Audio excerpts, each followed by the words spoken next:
Donc, depuis plusieurs semaines, nous sommes en train de parler de l'importance d'entendre Dieu. Parce que quand tu entends Dieu, ça veut dire que c'est le jour pour toi, le jour où, l'instant où Moïse a entendu Dieu, sa vie a radicalement changé. Parce qu'il était fugitif avant. Il fuyait Pharaon, il se cachait, mais le jour où il a entendu,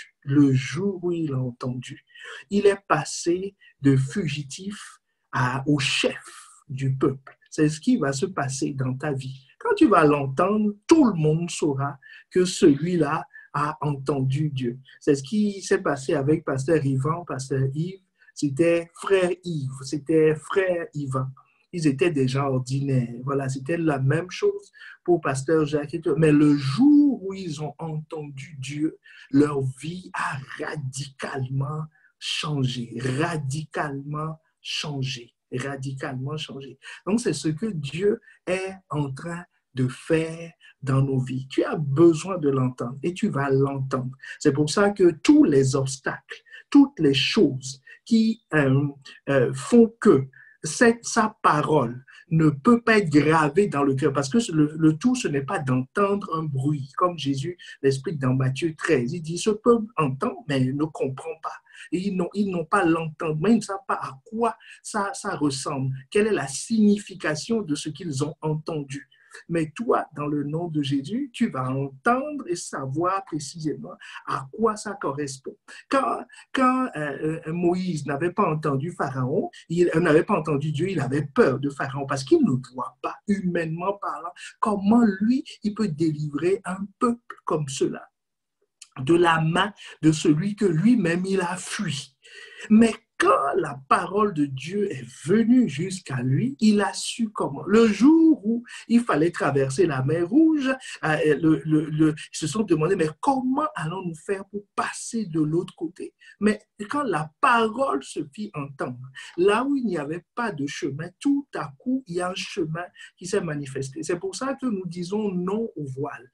Les voiles que nous avions vus jusqu'alors, c'était le voile de l'absence de nouvelle naissance, c'est-à-dire le voile du vieil homme, le voile du péché. C'est comme ça que nous l'avions appelé, le voile du péché qui est déchiré par le sang de Jésus à la nouvelle naissance. Parce qu'à la mort de Jésus sur la croix, le voile a été déchiré de haut en bas. Le deuxième voile que nous avons vu, c'est que Dieu voulant parler à ton cœur, c'est-à-dire parler à ton cœur, notre texte c'était Hébreux 10, le verset 16. Hébreux 10, le verset 16 dit, qui nous dit que nous allons entendre la voix, la parole vient jusqu'à nous, mais que le Saint-Esprit est celui qui grave sur les cœurs. Donc, pour graver sur le cœur, il faut un contact entre l'écrivain, celui qui écrit, la plume de l'écrivain, et le cœur, c'est-à-dire la matière, le papier sur lequel cela doit être écrit. C'est pour ça que tu dois développer l'habitude de rencontrer Dieu personnellement.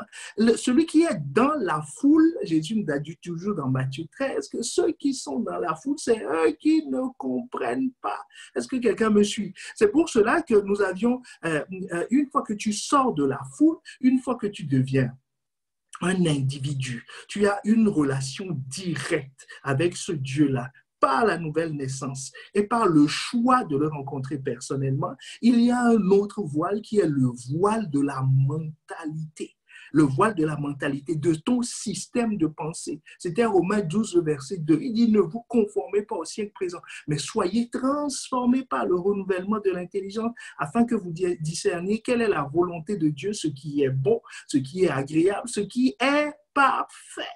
Voilà, il y a le voile de la mentalité. Nous avions vu les différents types de mentalité qui constituent un voile. Puis, depuis mardi dernier, nous sommes en train de voir le voile des relations. Quelqu'un se dit, ah, une relation aussi peut être un voile. Pendant que tu es en train de dire ça, papa Abraham, le patriarche Abraham, il lève la main et dit, hé, mon petit, fais attention. Que j'ai eu un voile dans ma vie. Et ce voile, ce n'est personne ou d'autre que mon bien-aimé neveu, très cher, Lot, qui a été un voile sur ma vie. Dans Genèse 13, le verset 14, nous lisons que l'Éternel dit à Abraham, après que Lot se fut séparé de lui, après que Lot se fut séparé de lui, ce qui veut dire que tant que Lot était avec lui, Dieu ne lui parlait plus. Pourquoi Dieu ne lui parlait plus? Parce que la porte d'entrée, écoute-moi bien, la définition de Lot, écoute bien, la définition de Lot, nous le trouvons dans Genèse 12, le verset 1. Il ne faut pas confondre sa définition et ses caractéristiques. Nous avions aussi vu ses caractéristiques, mais je veux parler à quelqu'un pour qu'il comprenne, parce que quand tu as les caractéristiques, ça ne veut pas forcément dire que tu es Lot. Que quelqu'un me dise Amen. La définition de Lot. Pourquoi Dieu ne lui parlait plus, ne parlait plus à Abraham tant que Lot était dans sa vie? Parce que Lot, c'est une relation qui naît d'une désobéissance. Désobéissance à quoi? Parce que Dieu avait dit à Abraham, Dieu lui a dit, Abraham à l'époque lui a dit dans Genèse 12, verset 1, l'Éternel dit à Abraham, va-t'en de ton pays, de ta patrie, de la maison de ton père, dans le pays que je te montrerai. Donc, pour arriver dans le pays que Dieu lui montrera, Canaan, c'est quoi? Il faut qu'il n'ait personne de la maison de son père. On ne lui a pas dit que tu n'es personne de ta maison. On a dit la maison de ton père.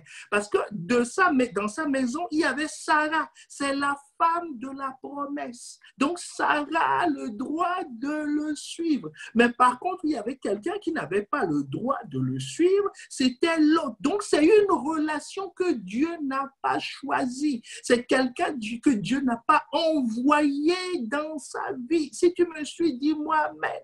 C'est quelqu'un que Dieu n'a pas envoyé dans sa vie. Il peut être gentil comme tout. Il peut être un neveu orphelin, ce qui est le cas, orphelin, n'ayant personne pour apparemment le garder. Parce que c'est son neveu. Et son père est mort. Et son grand-père est mort. La grand-mère, on n'en parle pas. Donc, le petit n'avait personne. Donc, Abraham l'a pris avec lui. Mais il était de la maison de son père. Donc, c'est une relation que Dieu n'a pas envoyée. Donc, du coup, quand Abraham est arrivé dans le pays de la promesse, il était à Canaan. Mais il ne reconnaissait pas Canaan. C'est pour ça que la Bible nous dit au verset 14 de Genèse 13, sans le lire jusqu'à la fin. L'Éternel dit à Abraham, après que l'autre se fut séparé de lui, c'est ce que nous avons commenté jusqu'alors, lève les yeux et du lieu où tu es. Donc, il était là-bas. Il était au milieu. On lui dit, regarde vers le nord, regarde vers le midi, regarde vers l'Orient, regarde vers l'Occident. Donc, là où si on te dit du lieu où tu es, regarde dans les 4 directions, qu'est-ce que ça veut dire? Mais tu es au milieu. Il était au milieu de Canaan. Il était au milieu de son héritage. Il était au milieu du lieu où Dieu le voulait. Mais il ne peut pas le reconnaître tant qu'il a un voile, c'est-à-dire une relation que Dieu n'a pas envoyée dans sa vie. Maintenant, quand Dieu n'a pas envoyé cette personne dans ta vie, je l'ai déjà dit, cette personne constitue un voile pour toi. Parce qu'un voile, c'est quoi? Le voile, c'est ce qui t'empêche d'entendre. Le voile boulkès. Est-ce que quelqu'un se rappelle? Le voile, c'est quelque chose qui aussi détourne ton attention. Vous voyez? Dalila n'a pas été envoyée dans la vie de Samson. Quel était son rôle? Elle détournait son attention. Donc, il y a des relations que Dieu n'a pas envoyées qui vont détourner l'attention de celui qui les tolère dans sa vie. Est-ce que tu me suis? Est-ce que tu me suis? Donc, c'est pour ça qu'il faut comprendre une chose. La question à laquelle nous allons répondre aujourd'hui, c'est du coup, comment reconnaître les relations que Dieu envoie? Parce que ça devient un enjeu. Les relations que Dieu envoie, ça devient un enjeu majeur. Un enjeu majeur. Parce que si tu ne reconnais pas la personne, ben tu ne peux pas. À quel niveau reconnaît-on la personne? Abraham a reconnu Lot. À quel niveau? Au niveau de la chair. C'est son fils. C'est son fils. C'est le fils de son frère. C'est le même sang. Il a reconnu comme étant le même sang. Deuxièmement, il a reconnu où? Au niveau émotionnel. Parce qu'il a une histoire de vie compliquée. Ça fait, il le connaît depuis qu'il est petit. Peut-être que quand son père mourait, son père lui a dit, Abraham, avec son dernier souffle, disant, prends soin de mon petit. Donc il était attaché à cet enfant. Il avait fait une promesse. Est-ce que quelqu'un me suit? Comme Jésus a dit à Pierre, ce n'est ni la chair, ni le sang qui t'ont révélé ces choses, mais c'est mon Père qui est dans les cieux. Donc, les relations que Dieu envoie, tu vois pourquoi il est important d'entendre Dieu? C'est Dieu qui va te les présenter. C'est Dieu qui a présenté Beth-Salel à Moïse. En lui disant, tu veux construire le temple, j'ai prévu quelqu'un pour toi. C'est celui-là. Je vous disais que mon pasteur à l'époque m'avait dit, nous avait demandé de faire une table. J'ai dit, Seigneur, comment on va faire? Je suis bricoleur, mais pas à ce point quand même. Comment on va faire? J'ai dit, Seigneur, donne-nous les moyens. Un jour, Dieu m'a dit, telle personne va lui dire. Il a été envoyé pour faire le travail. Est-ce qu'on est ensemble? Donc, Dieu a prévu des relations stratégiques. On peut les reconnaître au niveau de la chair. Je suis attaché, on a toujours été ensemble, on a grandi ensemble. C'est le fils de mon père, c'est le fils de ma mère. Nous sommes, c'est mon père, c'est ma mère, ainsi de suite. Ah oui, c'est une relation qui peut être reconnue au niveau de la chair. Il y a un deuxième niveau, on est attaché. On est attaché, on s'aime trop, quoi. On s'aime trop. On s'aime trop. Comment on va faire? On s'aime trop. Je ne peux pas me détacher. Et ça, c'est Samson et Dalila. Tout le monde dit que cette relation-là, elle est toxique. Mais que dit Samson? Je l'aime trop, je la kiffe. Donc, il n'y a pas moyen. Je la kiffe. D'accord? C'est pour ça que l'apôtre Paul nous dit dans 2 Corinthiens 15, le verset 2 Corinthiens 5, le verset 16. 2 Corinthiens 5, le verset 5. 2 Corinthiens 5, le verset 16. Il dit, ainsi, dès maintenant, nous ne connaissons personne selon la chair. Si nous avons connu Christ selon la chair, maintenant nous ne le connaissons plus de cette manière. Nous ne le connaissons plus de cette manière. Il parlait à qui? Aux autres disciples. Parce que l'apôtre Paul, rappelle-toi, l'apôtre Paul ne connaît pas Jésus, ne l'a jamais vu physiquement. Mais l'apôtre Pierre dira de lui que celui-là, que l'apôtre Paul a une révélation peu commune de ce qui est Christ, de ce qu'est Christ. Est-ce que quelqu'un me suit? Qu'il a une révélation. Mais pourtant, il ne le connaissait pas. Donc, il y a un niveau de connaissance des gens qui est spirituel.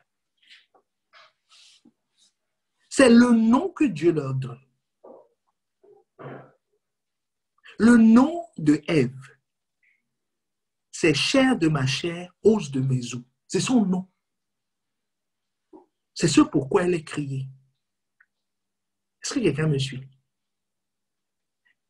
L'ami, un ami, un ami, les amis que Dieu te donne, les relations stratégiques que Dieu te donne. Ce n'est pas juste des amis. Il y a un pasteur qui dit que celui qui l'a amené à Christ, enfin, la personne qui l'a bâti dans la foi, au début, il croyait que, bon, voilà quoi, c'est sœur un tel. Jusqu'à ce que Dieu lui dise, non, ce n'est pas sœur un tel. C'est un père dans ta vie. C'est un repère dans ta vie. Est-ce que quelqu'un me suit? C'est un père, c'est un repère dans ta vie. C'est pas n'importe qui. C'est spirituellement qu'on connaît. Est-ce que quelqu'un me suit? C'est spirituellement qu'on connaît. C'est spirituellement que Pierre a connu Jésus. C'est pour ça qu'il lui a dit, à qui d'autre irions-nous?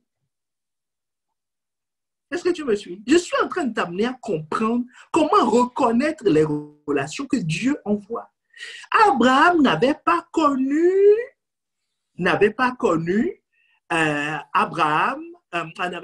Lot spirituellement. Il l'a connu physiquement, émotionnellement, mais il ne l'a pas connu spirituellement. Parce que spirituellement, ce n'est pas une relation attachée à sa vie. Mais pourtant, Lot n'est pas mauvais. Si mauvais que ça.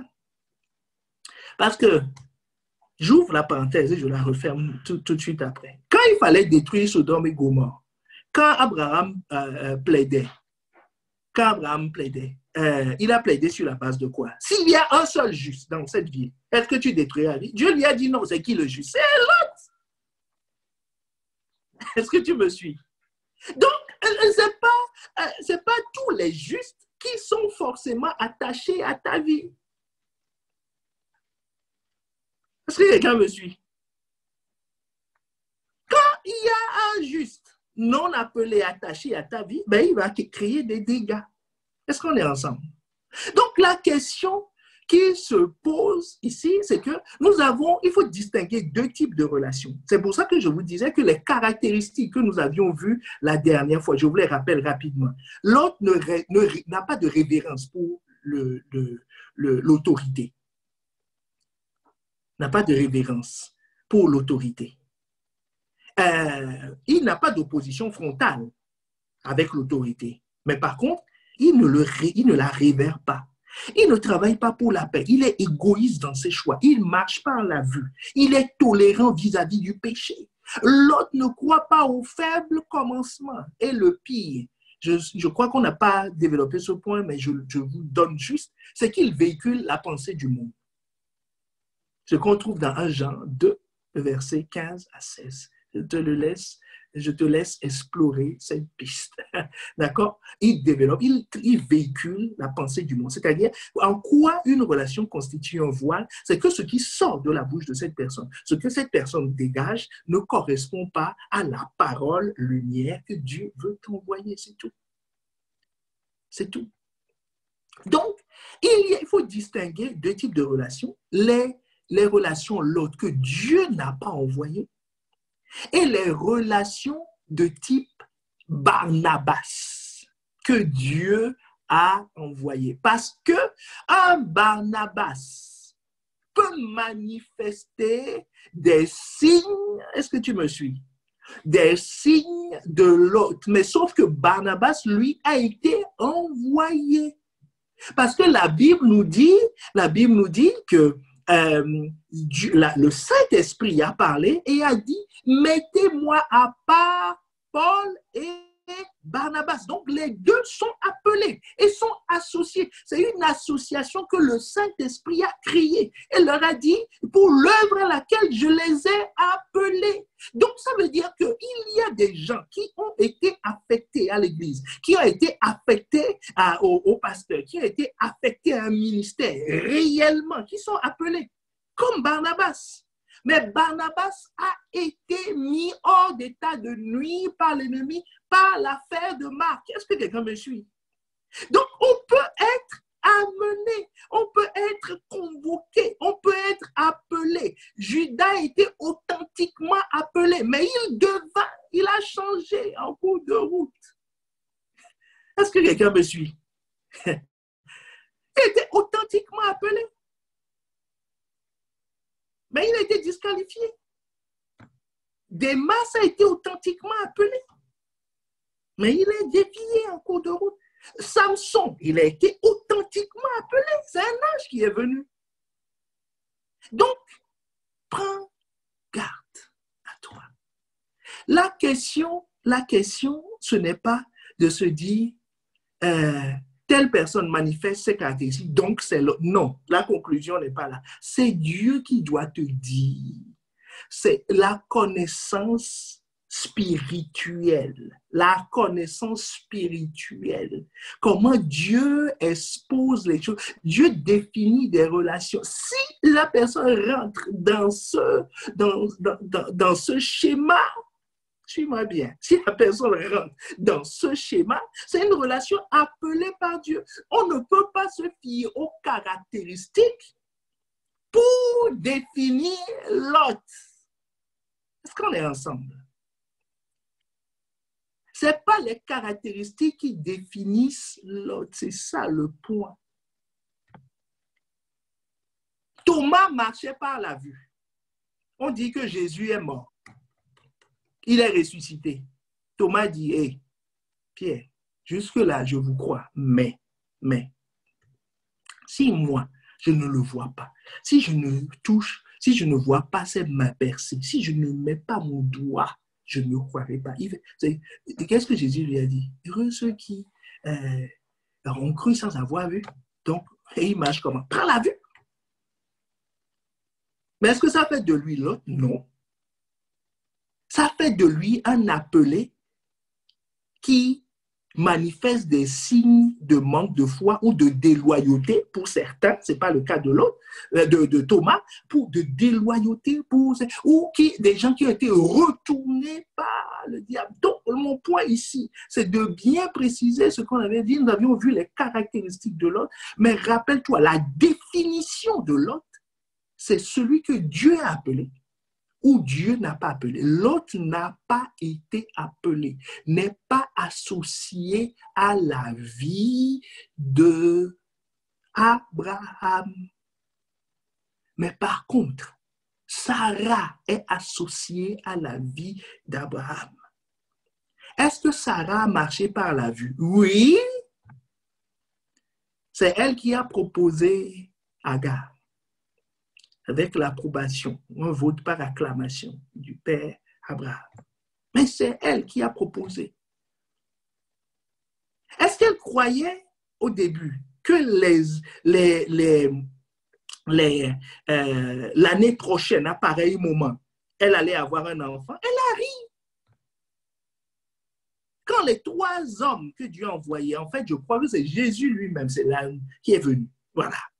Quand elle a entendu ça, elle ne croyait pas.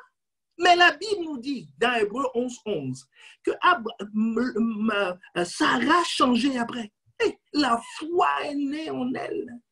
Donc, ça veut dire que si quelqu'un, Seigneur, on ne va pas toucher ce point, si quelqu'un est associé, si tu crois que tu es associé à une vie, tu es associé à une église, tu es associé à une personne, ainsi de suite, prends garde à toi. Tu dois entendre Dieu pour demeurer. Sinon, le diable peut retourner d'authentiques appelés. Il a disqualifié Barnabas, comme nous l'avions vu la dernière fois. Le Saint-Esprit a parlé, mais il était sorti de l'association. Quelqu'un d'autre a pris sa place, Silas. Et le ministère a continué. Donc Dieu remplace.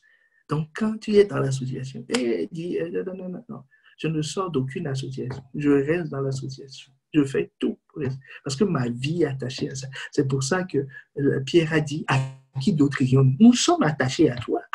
Notre vie est connectée à toi. Notre destinée est connectée à toi. Où veux-tu que nous allions? Donc la question, c'est suis-moi bien. Suis-moi bien.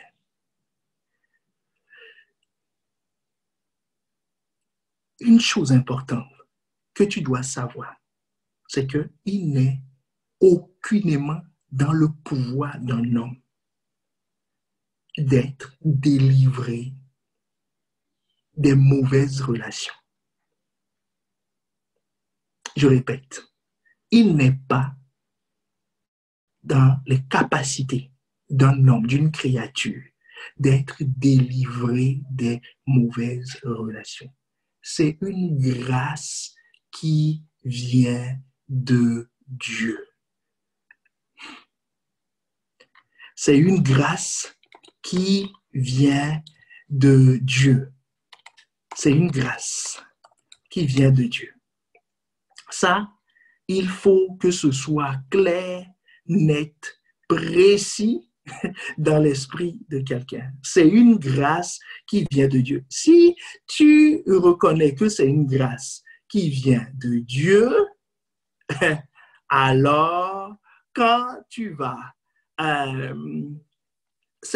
comprendre que c'est un sujet de prière pour toi. D'abord, nous sommes à la recherche des bonnes relations. C'est d'abord un sujet de prière qui a deux volets. Premier sujet, Seigneur, donne-moi les personnes, les relations qui sont attachées à ma destinée. C'est un sujet majeur de prière. Et le deuxième sujet qui est connexe à ça, c'est délivre-moi de moi-même pour que moi aussi je sois pour les autres un sujet de bénédiction.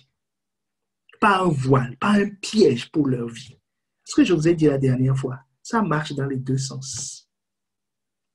Ça marche dans les deux sens. La Bible nous dit, dans Proverbe 18, le verset 22, dans la version Darby, celui qui a trouvé une femme a trouvé une bonne chose. Il a obtenu faveur de la part de l'Éternel. Vous voulez que je vous fasse une confidence? Ce verset s'est manifesté dans ma vie. Alléluia. Amen. Je disais, voilà, ça s'est manifesté dans ma vie. Je disais à ma femme, pour son anniversaire la dernière fois, je disais, écoute, chaque jour, tu es le signe vivant du fait que j'ai trouvé grâce aux yeux de Dieu. C'est quand je te vois, c'est un signe vivant. C'est-à-dire la grâce, c'est ça. Si on me dit, est-ce que Dieu t'a fait grâce? Je dis, voilà. Je dis, regardez ici, Dieu m'a fait grâce. C'est Proverbe 18, le verset 22. Celui qui a trouvé une femme a trouvé une bonne chose dans la version Darby. Il a obtenu faveur de la part de l'Éternel. Il a obtenu faveur. Donc, ça veut dire qu'avoir une connexion stratégique est une faveur de la part de l'Éternel. Le fait que Aaron, voilà un autre appelé. Est-ce que tu me suis? Un autre appelé qui n'a pas fait attention à son appel, qui au final a fait un veau d'or. Est-ce que quelqu'un me suit? Maintenant, j'ai quitté la parenthèse du mariage. Je suis en train de parler de relations en général. Aaron appelé, attaché à Moïse. On dit, tu es son porte-parole. Donc, sa vie n'a pas de sens sans Moïse. C'est Moïse est le cerveau, toi tu es la bouche. Est-ce que quelqu'un me suit? Sa vie n'a pas de sens sans Moïse. Est-ce que tu me suis? Donc, pour être délivré, écoute bien, soyons, quand j'ai médité, ça m'a rendu humble. Je me dis, il faut prier. Il faut prier gravement, très, très dangereusement pour le sujet. C'est Dieu, c'est une faveur de l'Éternel. C'est Dieu qui délivre. C'est Dieu qui connecte. Si on t'a une fois roublé dans la vie, mon ami, tu vas te dire, je peux être intelligent n'importe comment. Intelligent n'importe comment. Je peux avoir l'œil, je peux avoir, mon ami, on va te rouler, comme du poisson pané. Si Dieu ne te sauve pas, Regarde, Proverbe, j'ai tellement de tests. Voilà, on va lire que Ecclésiaste 7, verset 26. Ecclésiaste 7, verset 26. Pour que nous abordions le sujet avec beaucoup d'humilité et de dépendance vis-à-vis de Dieu. Ta dépendance vis-à-vis de Dieu. Quand Dieu te dit ne va pas, ne fuis les mauvaises compagnies. Quand Dieu te dit fuis les apostats, mon ami, saisis la grâce. Saisis la grâce. Ecclésiaste 7, le verset 26. Et j'ai trouvé plus amer que la mort.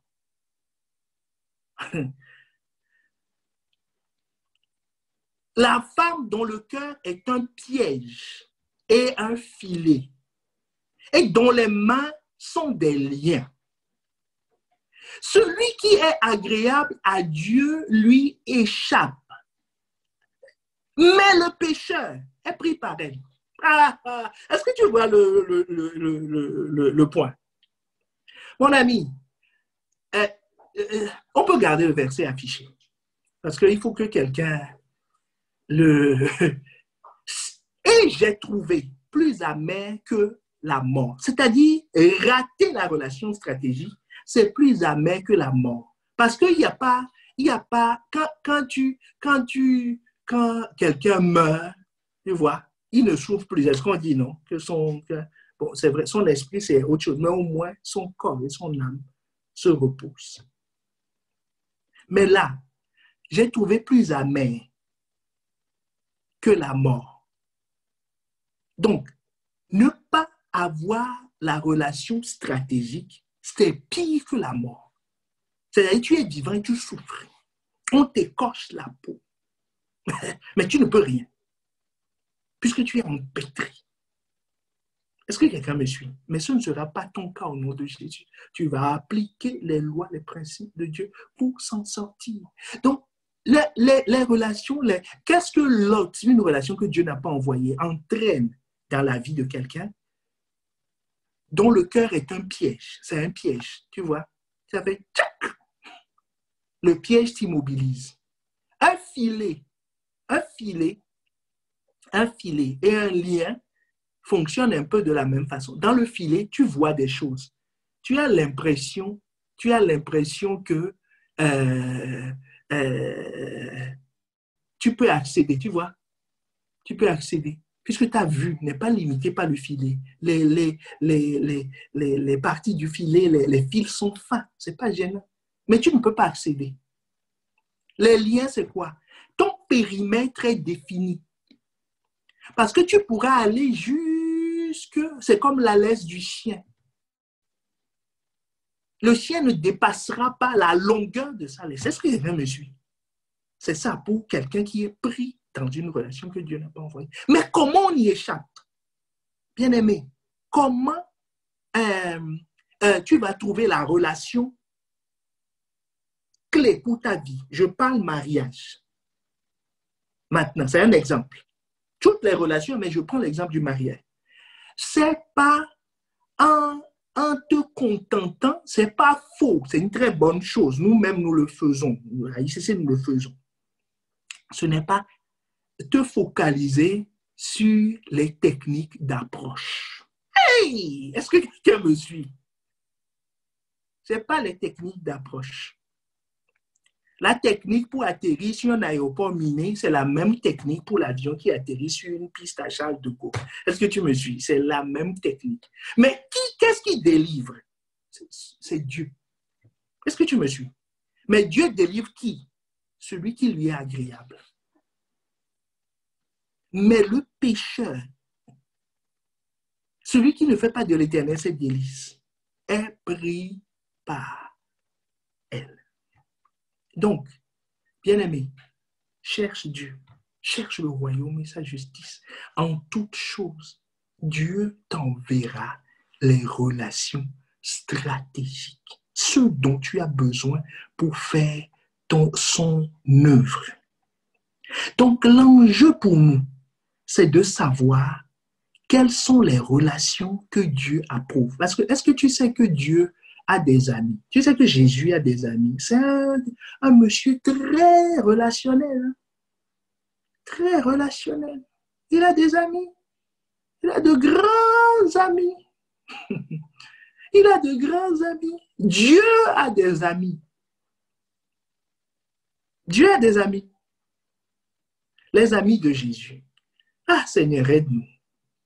Aide-nous.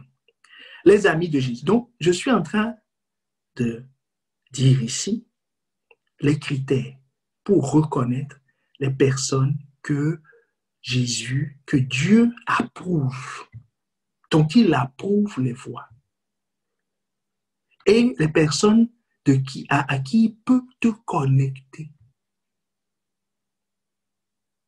Est-ce qu'on est ensemble? Nous allons commencer par le premier critère. Vous allez voir, sans le citer, les mécanismes qu'on avait vus la dernière fois reviennent ici. Mais il faut réécouter l'enseignement de la dernière fois, je vous dis, c'est disponible sur YouTube. Jésus définit ses amis. Luc 11, le verset 23.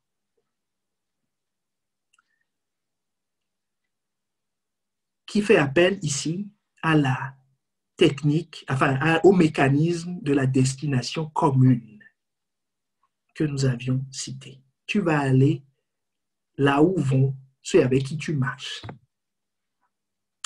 Il dit, celui qui n'est pas avec moi est contre moi.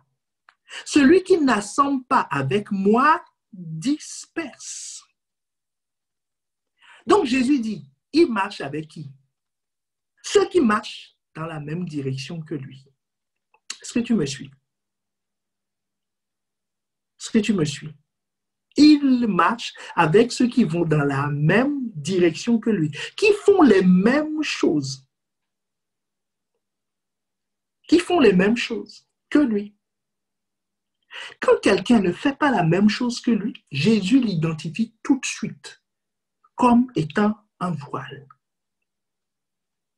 Et il le traite comme étant un voile. Maintenant, rappelle-toi, je t'ai dit, enfin tout à l'heure, que il y a des gens qui sont appelés, non, qui ne sont pas appelés, donc, qui ne sont pas attachés à ta vie, comme l'autre, Dieu a dit dès le départ, ne le prends pas. Donc, lui, c'est un voile permanent, parce que Dieu ne va jamais changer d'avis sur ça. Il a déjà dit, ne le prends pas. Comme Dieu dit, l'apôtre Paul dit clairement, qu'y a-t-il entre les ténèbres et la lumière? Qu'y a-t-il entre Bélial et Dieu? C'est-à-dire, qu'y a-t-il entre l'inconverti et celui qui a donné sa vie à qui? Il n'y a aucune mesure. Donc, Dieu fait la différence. Ton ami principal, tes relations ne doivent pas être cela. Je ne dis pas qu'il ne faut pas fréquenter. Puisque Jésus fréquentait les pharisiens. Il mangeait chez eux.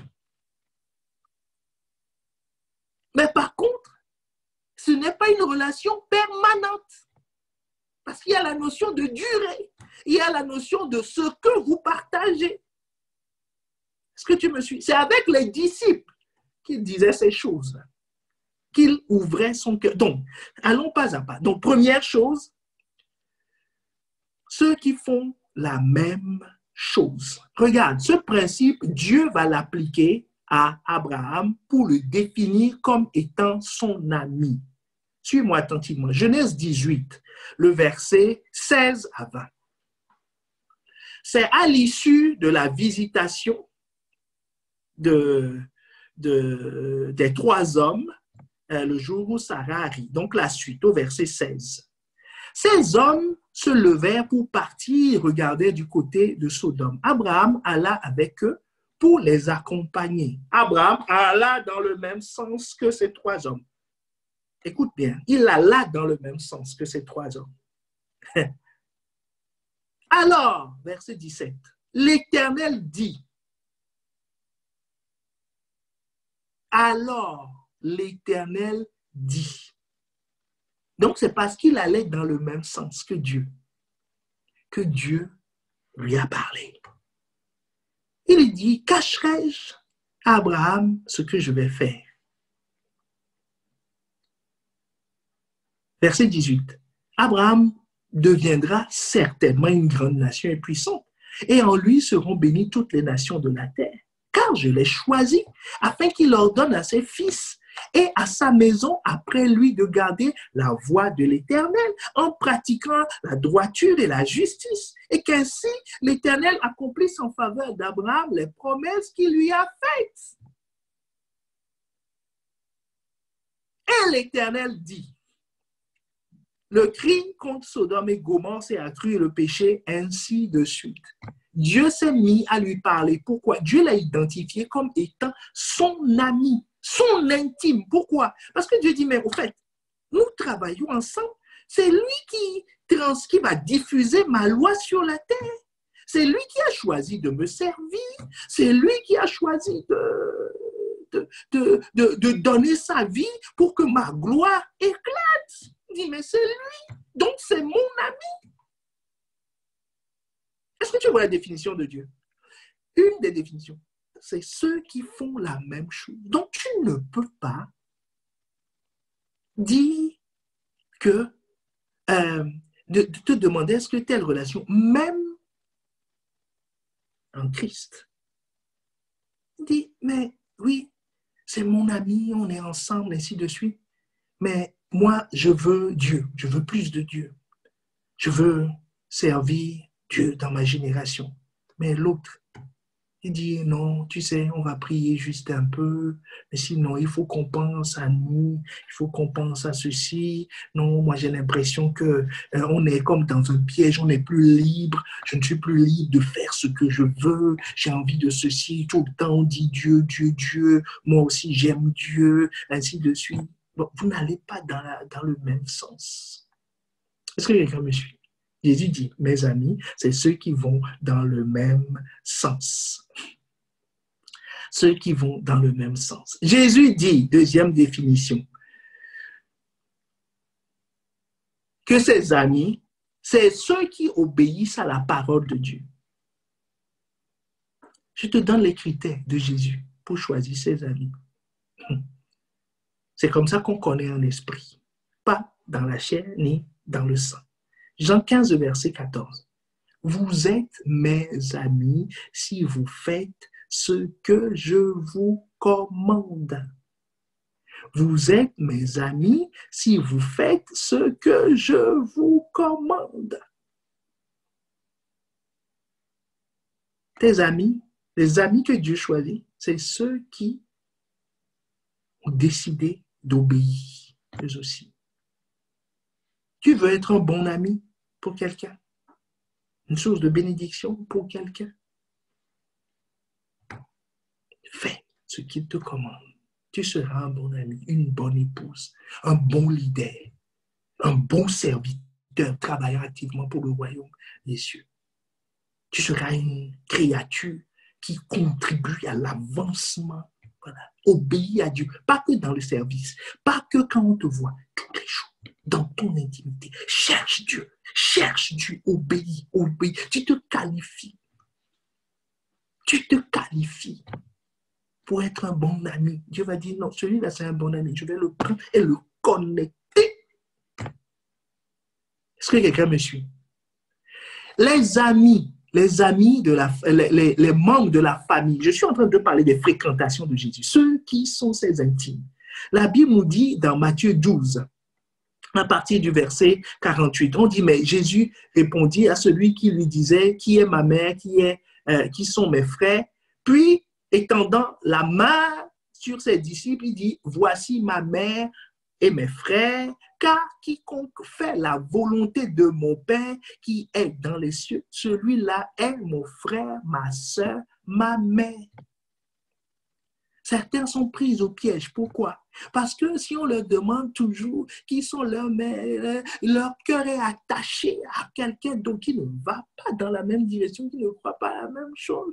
Et on ne dit pas de les renier. Est-ce que quelqu'un me suit? Les frères de Jésus, quand Jésus était sur la terre, Jésus allait avec eux. Il allait en famille. Sa mère le suivait. Mais au début, la Bible nous dit qu'il ne croyait pas en lui. Il ne croyait pas en lui. C'est pour ça que Jésus est parti avec Pierre, Jacques et Jean, ceux qui ont cru en lui. Est-ce que quelqu'un me suit? C'est ceux-là les relations stratégiques, c'est ceux-là qui vont dans le même sens.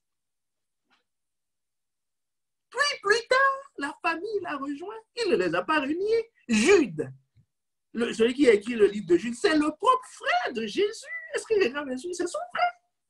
Même sang. Enfin, même sang. Oui, même sang. Pas même père, mais même mère. Est-ce que quelqu'un me suit?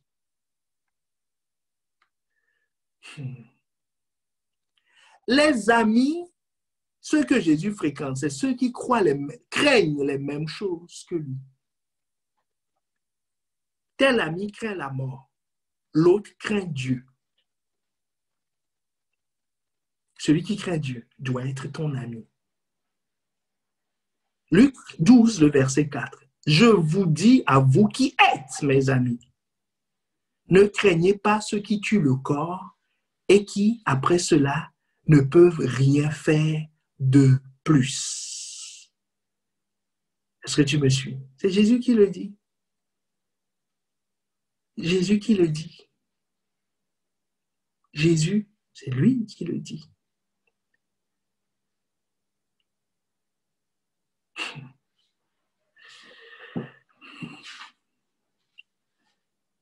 Donc, soyons sages. Faisons comme Jésus. Choisis tes amis en fonction de ce que Dieu appelle les amis de Jésus. Ce que Jésus appelle ses amis.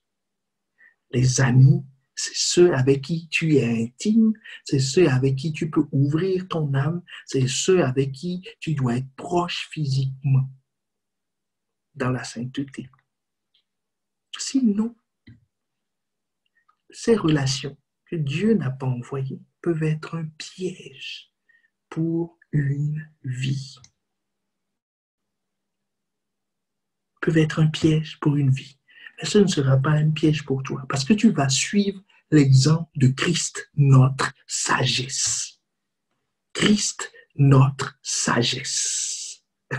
Christ qui est notre sagesse. Ce que Christ a fait, c'est ce que je vais faire. Les personnes qu'il appelle ses amis, je reprends les mêmes critères et ces personnes deviennent mes amis. Et moi-même, je fais tout pour être cette personne-là. Pour ne pas être une occasion de chute pour quelqu'un. Est-ce que tu me suis? Pour ne pas être une occasion de chute pour quelqu'un. Parce que si je ne suis pas cet ami-là, je prends de gros risques. Parce que la Bible dit, celui qui fait tomber un seul de ses petits, qui voudrait mieux pour lui? De ne pas naître. Mais que cette phrase ne soit pas attachée à nos vies. Celui qui fait tomber un seul de ses petits, parce qu'il a un voile sur sa vie, l'empêche de voir Dieu, l'empêche de croire, décourage les nouveaux convertis. Vous comprenez pourquoi? La seule solution que la Bible nous donne concernant ces relations, les relations de type Lot, c'est qu'il faut les couper. Pourquoi il faut les couper? Pourquoi il faut être radical? Parce que, rappelle-toi, la définition de cette relation, c'est que Dieu ne l'a pas appelé, ne l'a pas envoyé. Donc, Dieu ne changera pas d'avis. Donc, tu ne peux pas transformer la relation en espérant que elle deviendra. Non, ce n'est pas possible. Puisque celui qui définit la relation n'a pas changé d'avis. Il n'est pas un homme pour se repentir. Est-ce que tu me suis?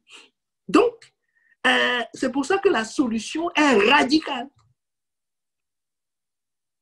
Mais maintenant, la question c'est comment gérer une relation que Dieu a réellement envoyée? Comme Pierre. Jésus a prié toute une nuit et les a choisis. Il a choisi Pierre. il a choisi Jean, il a choisi Jacques. Toute une nuit, il les a choisis.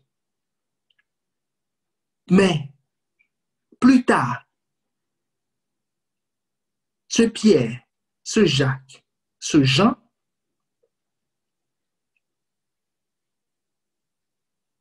Pierre par exemple, dans Matthieu 16, Matthieu 16, Matthieu 16.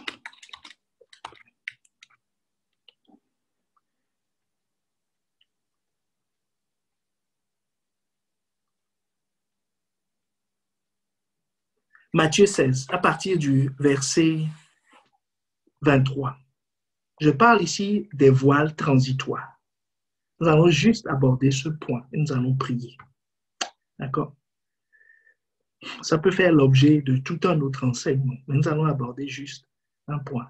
Et pour que tu saches, parce qu'on peut avoir des personnes authentiquement envoyées qui dysfonctionnent. Il faut savoir les traiter. Donc, Pierre, authentiquement envoyé, Jésus lui dit au verset 17, « Tu es heureux, Simon, fils de Jonas. » Ainsi de suite. Maintenant, au verset 22, Pierre l'ayant pris à part, se mit à le reprendre. Et dit, « À Dieu ne plaise, Seigneur, cela ne t'arrive pas. » Qu'est-ce qu'il est en train de dire? Jésus lui dit, « Écoute, maintenant je vais te révéler quelque chose. Il faut que je souffre, que j'aille à la croix, que je meure. Et je vais ressusciter. » Pierre dit, « Non, non. » Donc, l'ami qui a été appelé vient de se transformer en voile transitoire. Mais c'est un voile quand même. Un obstacle. Parce qu'il ne va plus dans la même direction que Jésus. Il s'oppose à la direction, il dit, « Non, tu n'iras pas à la croix. Moi, je vais te garder. Je veillerai sur toi. Je vais couper les oreilles de ceux qui vont t'attaquer. Je vais te défendre. Je donnerai ma vie pour toi. » Quelle est la réaction de Jésus? Mais Jésus se retourne, dit à Pierre, « Arrière de moi, Satan. Tu mets en scandale, car tes pensées ne sont pas les pensées de Dieu, mais celles des hommes. » Est-ce que Jésus a chassé Pierre de sa vie? Non, mais il a réprimandé. Est-ce que tu vois la différence? Jésus l'a réprimandé, l'a sévèrement réprimandé. Il ne dit pas ça. Ce n'est pas Dieu qui t'inspire, ne dis pas ça. Ainsi de suite. Jésus l'a réprimandé. Comment Jésus a traité Judas, que lui-même il a choisi, mais qui est devenu Judas, qu'on connaît, le type déloyal. Vous savez, c'est Dieu qui appelle. Seigneur, donne-moi de l'exprimer comme il faut. C'est Dieu qui appelle. Dans Ecclésiaste 7, que nous avions lu, 26, la Bible nous dit quoi? Celui qui est agréable à Dieu, lui, échappe. Échappe. Donc, si une personne authentiquement appelée dysfonctionne, mais se ressaisit comme Pierre, qui a été traité de Satan aussi, comme Judas a été traité de Satan. Puisque Jésus dit, l'un de vous est un démon, en parlant de Judas. Ici, Jésus parle de Pierre en disant, arrière de moi, Satan. Est-ce que tu vois la comparaison? Mais Pierre a changé, s'est repenti de ce point. Dieu l'a gardé. Tout ce que Jésus a dit le concernant, dans le verset, à partir du verset 17, ça s'est accompli. Pierre est devenu celui que nous connaissons. Mais Judas, qui aussi était appelé, ne s'est pas repenti. Est-ce que quelqu'un voit la différence? Il ne s'est pas repenti.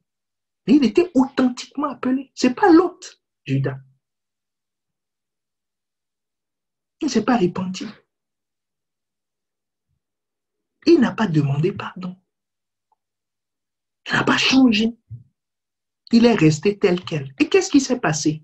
Selon Ecclésiaste 7, 27, 26. Toute relation autour de quelqu'un qui aime Dieu, appelé par Dieu, quelle que soit la nature de la relation, c'est Dieu qui fait la police. C'est ça le point. Tant qu'il aime Dieu, il est protégé.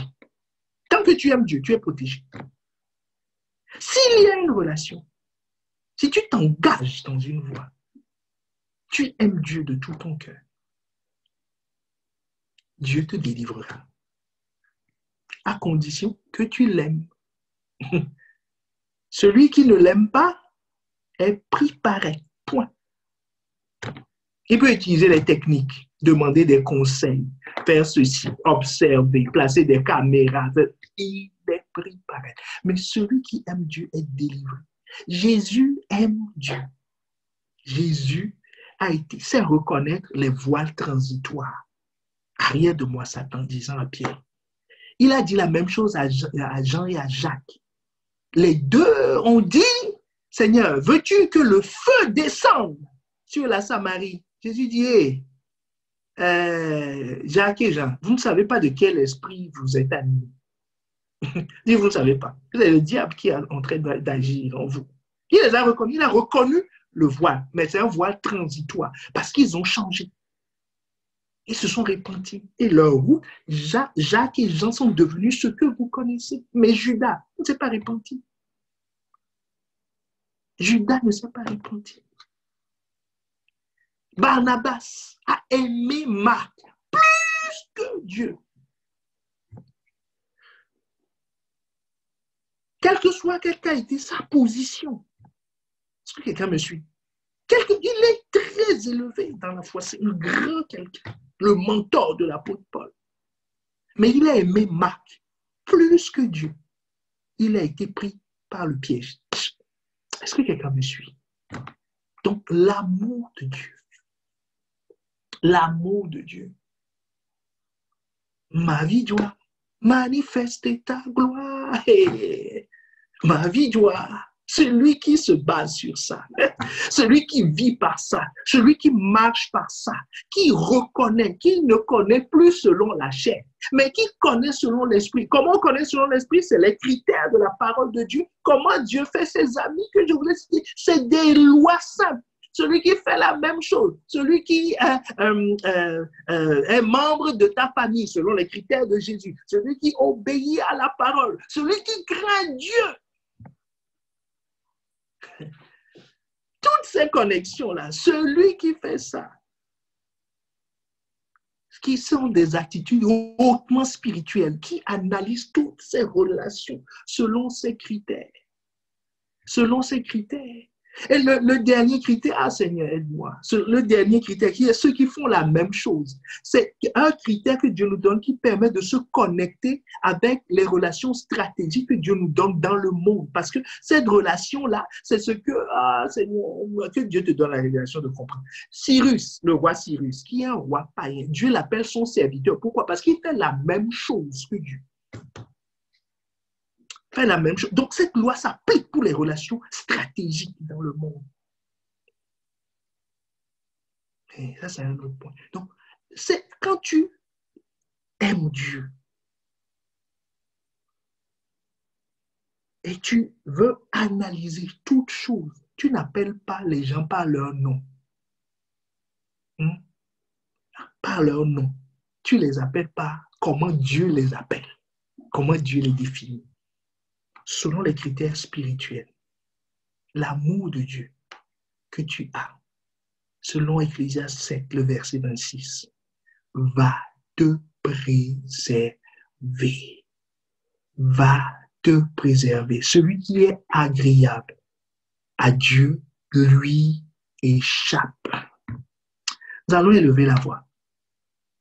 Nous allons élever la voix. Tu vas dire, ma vie doit manifester ta gloire. Ma vie doit manifester ta gloire. Ma vie doit manifester ta gloire. Ma vie doit manifester ta gloire. Nos vies doivent, manifester ta gloire. Nos vies doivent manifester ta gloire. Oh, ma vie doit manifester ta gloire. Ma vie doit manifester ta gloire. Oh, bien-aimé, élève la voix. Ce ne sont pas tes yeux, ce ne sont pas tes connaissances qui peuvent te délivrer. Quand Dieu veut te visiter, il t'envoie des relations. Quand le diable veut te visiter, il t'envoie des relations. Et ces relations-là ont pour but de t'empêcher d'entendre Dieu. Cette relation a permis à pousser Abraham à être sur le lieu de la promesse et à tourner pendant des années sans jamais reconnaître le lieu. Parce que la lumière ne lui est pas venue. Parce que Dieu n'a pas associé. Donc, comment être délivré? Ce n'est pas la sagesse de l'homme, c'est Dieu qui délivre. C'est une grâce qui vient de Dieu. Et cette grâce est accordée à celui qui lui est agréable. Celui qui lui est agréable. Celui qui lui est agréable. Mais celui qui ne lui est pas agréable est pris au piège, est pris dans ce piège. Donc, élève la voix, élève la voix, élève la voix, élève la voix. Ce n'est pas la peine de prier, Seigneur, délivre-moi des relations. Demande à Dieu, Seigneur, fais-moi t'aimer. Fais-moi t'aimer, fais-moi, rends-moi, aide-moi à être agréable à toi, être agréable à toi, être agréable, être agréable, être agréable. Oh, élève la voix, élève la voix, élève la voix, élève la voix, élève la voix. Je veux être agréable.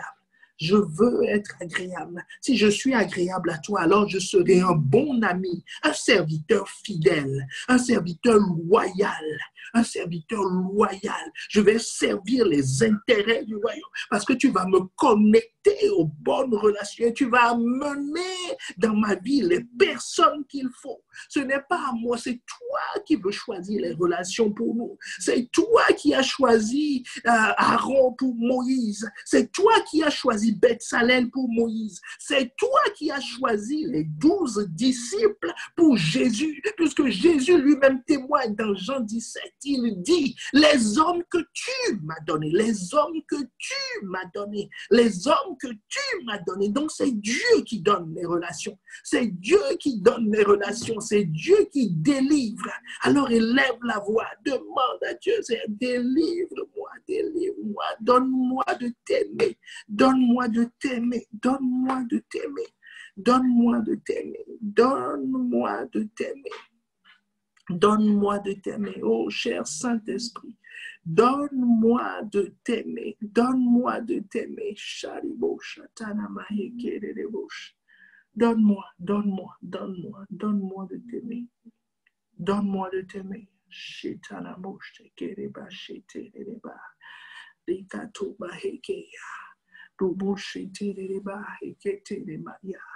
Y a-t-il quelqu'un parmi nous qui nous suit aujourd'hui et qui dit, moi, je ne connais même pas ce Jésus, je ne lui ai même pas encore donné ma vie, donc je n'ai pas de relation avec lui. Or, c'est lui, la relation des relations, la relation stratégique. C'est lui l'ami, c'est lui le grand frère, c'est lui le père, c'est lui le modèle que Dieu nous a envoyé, c'est lui que Dieu a donné afin que quiconque croit en lui ne périsse point, mais qu'il ait la vie éternelle. Alors tu dis, moi aussi, je veux recevoir ce Jésus. Je veux le rencontrer. Je veux faire sa connaissance. Alors l'occasion t'est donnée aujourd'hui. L'occasion t'est donnée. Tout ce que tu as à faire, c'est simplement de lever la main et nous allons prier avec toi. Tu vas faire la rencontre de cette personne, la rencontre de cette relation stratégique, la relation des relations. Celui que Abraham cherchait et qu'il a obtenu. Est-ce qu'il y a quelqu'un au milieu de nous qui veut donner sa vie, veut prendre Jésus comme son Seigneur et son Sauveur? Alors lève la main. Nous voulons prendre le temps. Nous voulons prendre le temps de prier avec toi. Nous voulons prendre le temps de prier avec toi. Ce n'est pas une invitation humaine, c'est Dieu lui-même qui vient à toi. C'est le Saint-Esprit qui te présente la relation des relations qu'est Jésus. Y a-t-il quelqu'un au milieu de nous à qui Dieu a parlé ce soir et qui dit « je veux répondre à cet appel, je veux te rencontrer, je veux te rencontrer, je veux te rencontrer. » Dans le nom de Jésus, dans le nom de Jésus. Nous, Seigneur, merci pour ce que tu as fait aujourd'hui. Il y a une personne, on me dit,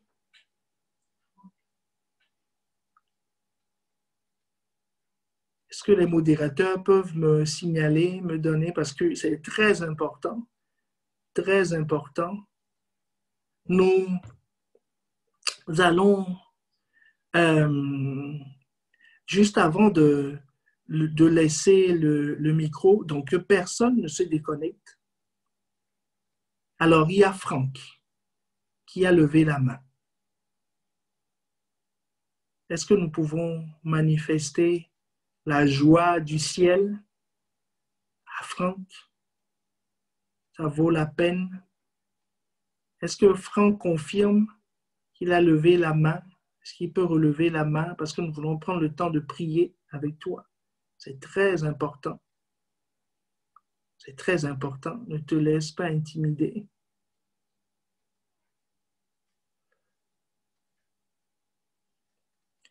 Est-ce que vous nous confirmez ou pas?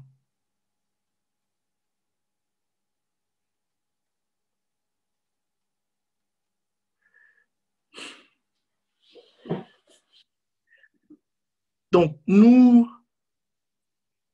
Alors, Franck, si tu as levé la main tout à l'heure, ne te déconnecte pas. Connecte-toi au numéro du secrétariat.